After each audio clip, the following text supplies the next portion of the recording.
Queridos hermanos, continuamos en esta novena en torno a la fiesta de Nuestra Señora del Perpetuo Socorro. Hoy ante todo nos reúne aquí el Señor en su día, en este domingo, en el que nos convoca la palabra de Dios, la Eucaristía. Hoy el Evangelio 3 veces hace un llamado, una invitación a los discípulos a no tener miedo. Hemos venido escuchando cómo el Señor en los domingos pasados llamó y eligió a sus discípulos, partiendo de la gratuidad de Dios, indiferentemente de cuál era el historial de cada uno de los discípulos, si habían sido santos o pecadores, de buena reputación o de mala reputación, el Señor los llamaba y los eligió por amor, y los eligió para llamarlos no solamente para que continuaran la misión, sino que los eligió a una vida más grande, a algo mayor. Decía el Papa León en su visita a una penitenciaría, a una cárcel de España, ahora en su última visita a este país: Dios nos ama como somos, a pesar de nuestro pecado, pero nos sueña diferentes. No importa cuál sea tu pasado, no importa tu pecado, para Dios lo que importa es lo que pase de ahora en adelante. Pero para que superes ese pasado, Dios te llama a algo mejor. Sin duda alguna, estos discípulos serán los continuadores de la obra de Jesús en la predicación de la palabra de Dios. Y esto no va a ser fácil. Si el Señor Jesús encontró obstáculos, ellos no están exentos de las pruebas.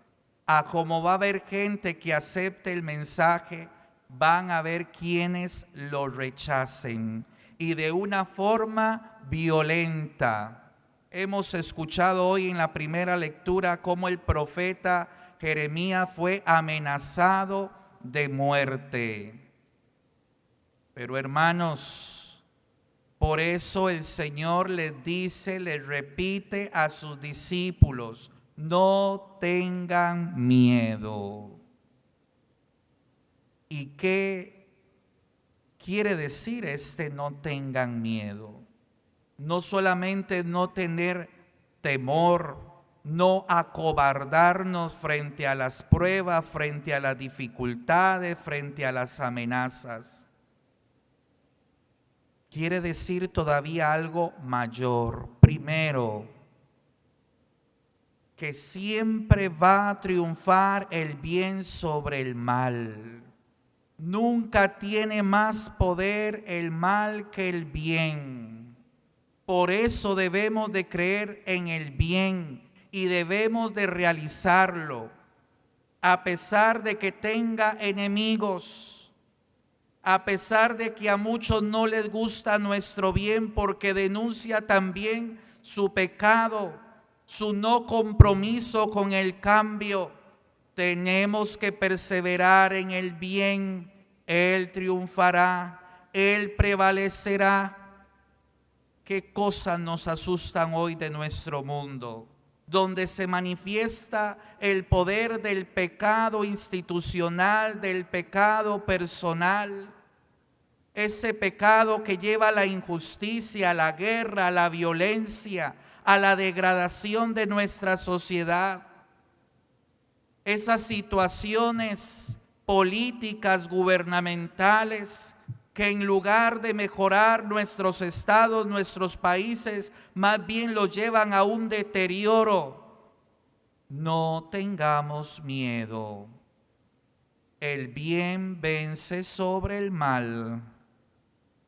Segundo, Jesús nos dice que hay una primacía del alma, del espíritu sobre el cuerpo.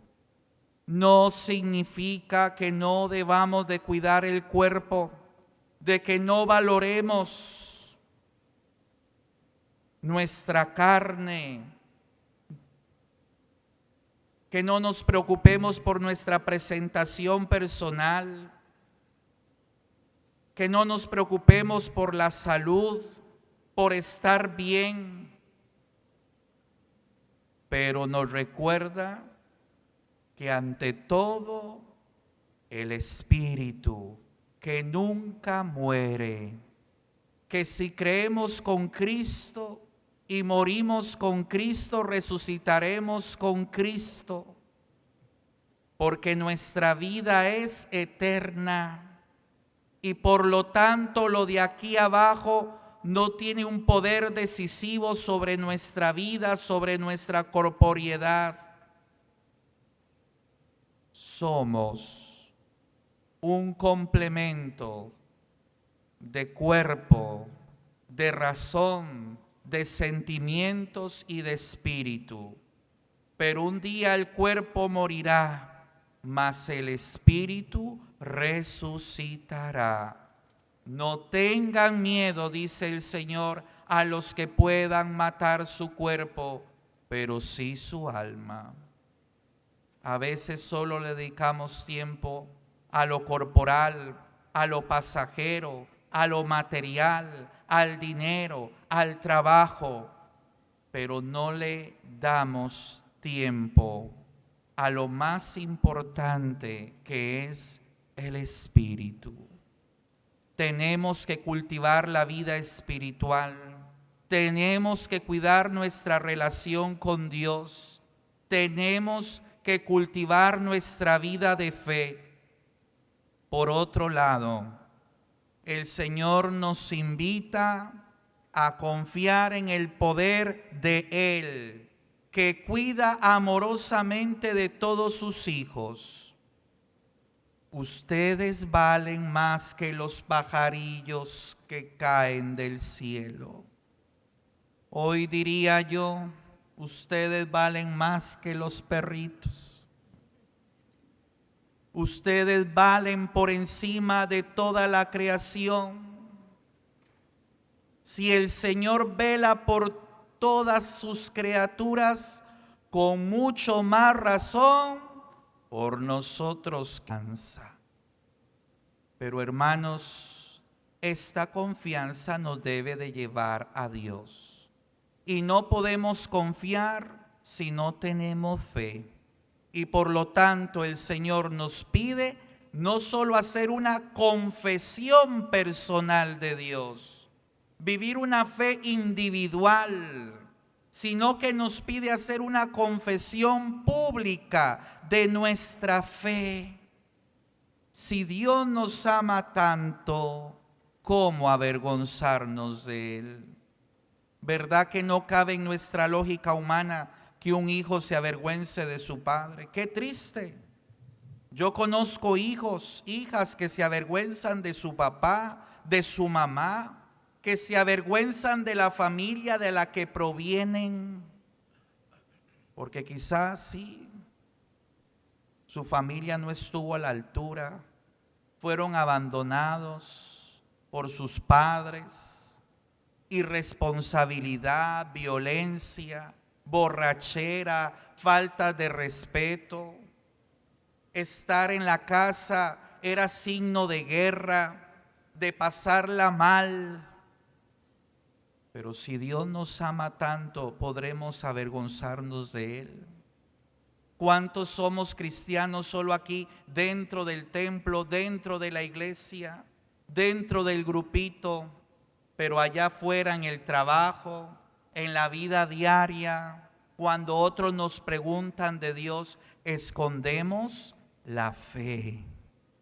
No podemos avergonzarnos de Dios. No podemos avergonzarnos de nuestro Padre del cielo.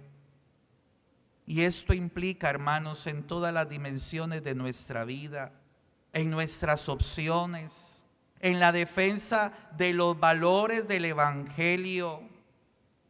Tiene que haber una coherencia, que quien nos vea, vea a Cristo, que quien nos conozca se encuentre con un cristiano convencido de su fe. Recuerdo que yo desde pequeñito, ya desde los 6 años, yo decía así tranquilamente que quería ser sacerdote y me vestía de cura y jugaba la misa y me subía a una escalera de tijera creyendo que era un púlpito. Ahí empezaba a predicar según yo en el patio de mi casa.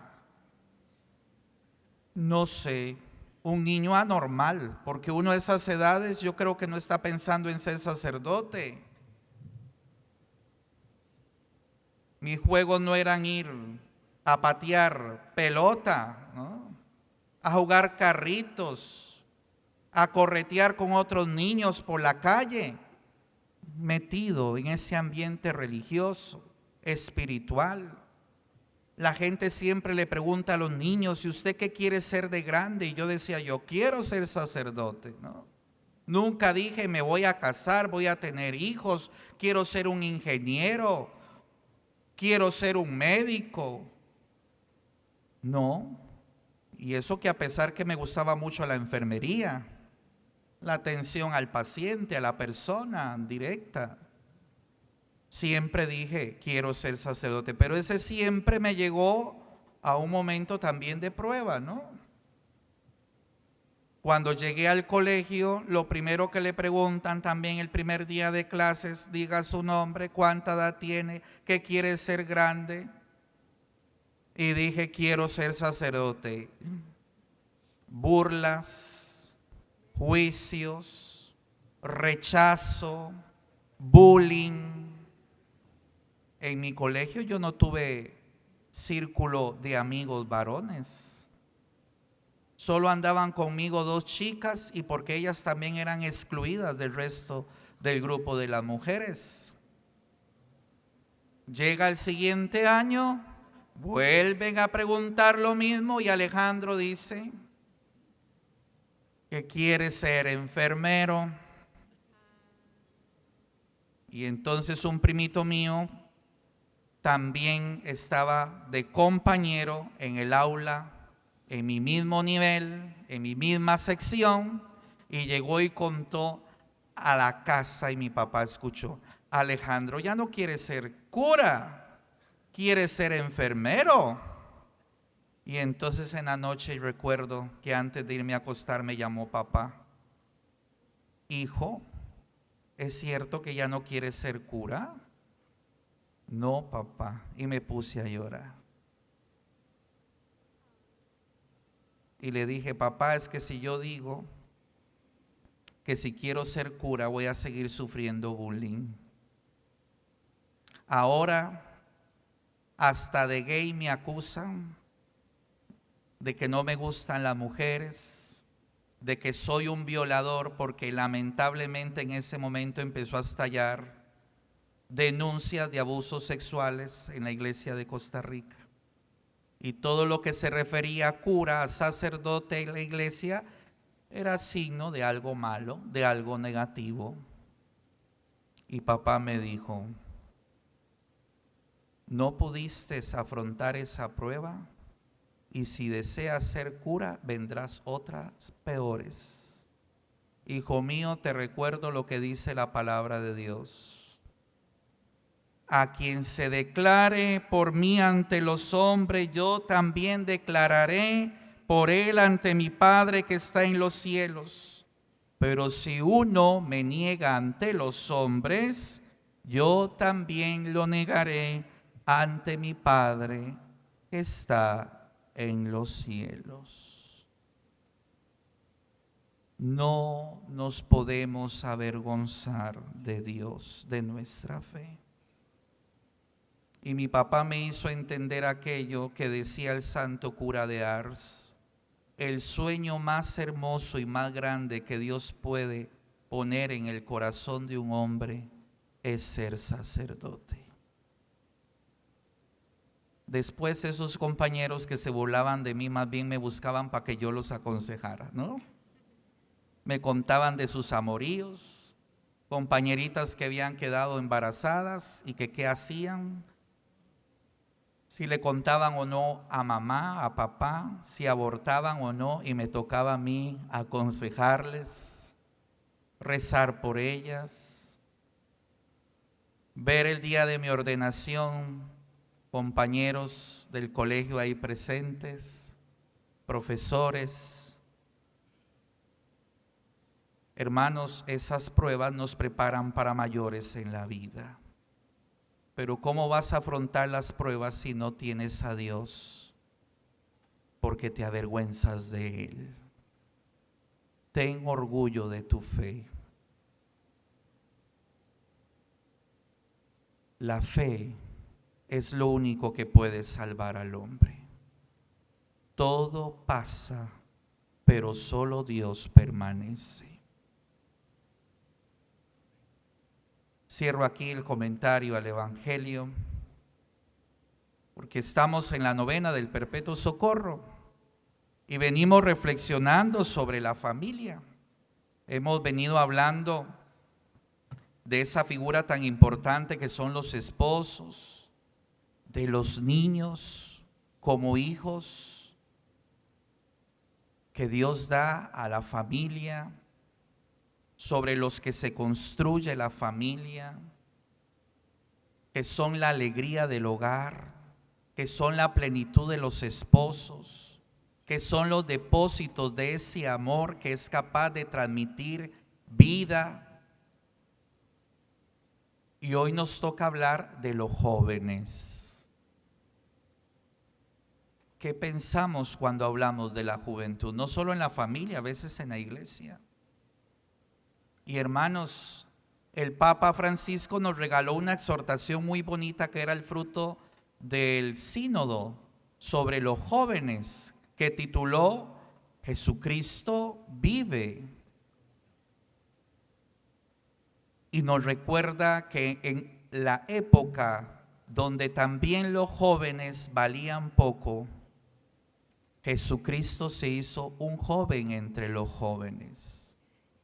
Y fue en la plena etapa de la juventud, pero ya adulta, juventud adulta, cuando Jesucristo hizo el acto más grande que transformó el mundo entero. Dio la vida por nosotros, nos rescató, nos salvó, resucitó. Su juventud estuvo consagrada a la predicación del Evangelio, una juventud que dio frutos hermosos en los que pudo hacer milagros, un joven comprometido con la sociedad, con el sufrimiento del mundo.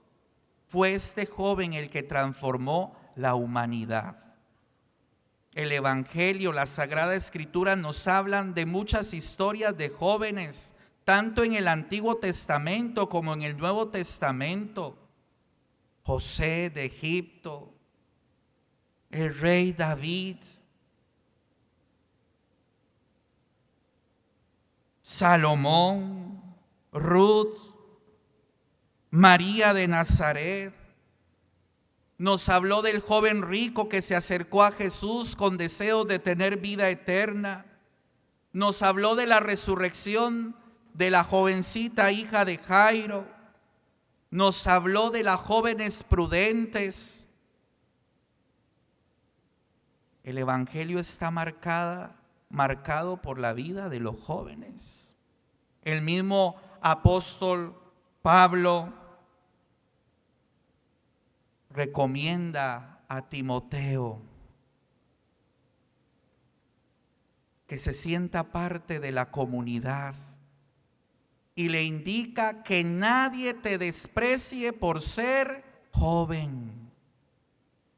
Esta juventud, hermano, nos recuerda también a la iglesia y a la sociedad que debemos de vivir un espíritu de rejuvenecimiento. No porque lo antiguo, no porque lo viejo, no porque lo de antaño sea malo, Los jóvenes también tienen que aprender de sus antepasados, pero Dios los ha puesto en la historia para que también transmitan su espíritu de juventud, que es creativa, que es capaz de reimaginarse las cosas, de hacerlo todo nuevo. Por lo tanto, la juventud no solamente indica una edad, una etapa de la vida, implica una actitud. Necesitamos adultos, necesitamos mayores, abuelos, ancianos con espíritu de jóvenes. Necesitamos jóvenes que vivan con ese espíritu, porque también muchas veces nos encontramos con jóvenes, pero con psicología de viejo. Ya no son capaces de soñar, creen que ya no se puede hacer nada. Y la juventud en la Sagrada Escritura es signo de espíritu, de misericordia, de bondad, de amor, de paz, de lo mejor que pueda producir un hijo de Dios. Por eso el Papa invitaba a los jóvenes a no balconear la vida, a no quedarse como simples espectadores ante el mundo, ante la vida, ante la historia. Ellos son los gestores de algo nuevo. Llama la atención, incluso decía el Papa, que en una Europa donde cada vez hay menos fe y parece que cada vez hay menos jóvenes creyentes, había un gran número de jóvenes capaces de comprometerse con las necesidades de la humanidad. Jóvenes que prestan servicios humanitarios a través de su profesión en países subdesarrollados, en lugares pobres. Y les decía que a partir de esa capacidad tenían que encontrarse con Cristo, pues solo a partir de la belleza de Cristo podían vivir la plenitud de su juventud, siempre puesta al servicio de un mundo y de una sociedad mejor.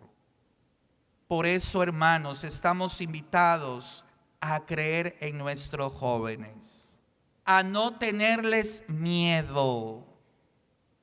Ellos no lo saben todo de la vida, porque están en construcción, están en camino, pero hay que darles la oportunidad y hay que aprender a acompañarlos, a vivir también con ellos sus dudas, sus miedos, sus temores, a transmitirles confianza en sí mismos, en Dios,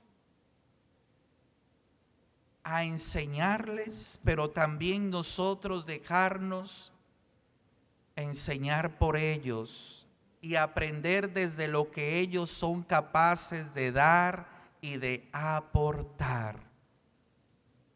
Necesitamos jóvenes con raíces. ¿Cuántos jóvenes se alzan como cedros, pero con raíces pequeñas, y ante cualquier vendaval se vienen abajo? Lo que hoy llamamos la cultura del cristal. Parece que nuestra juventud es muy susceptible.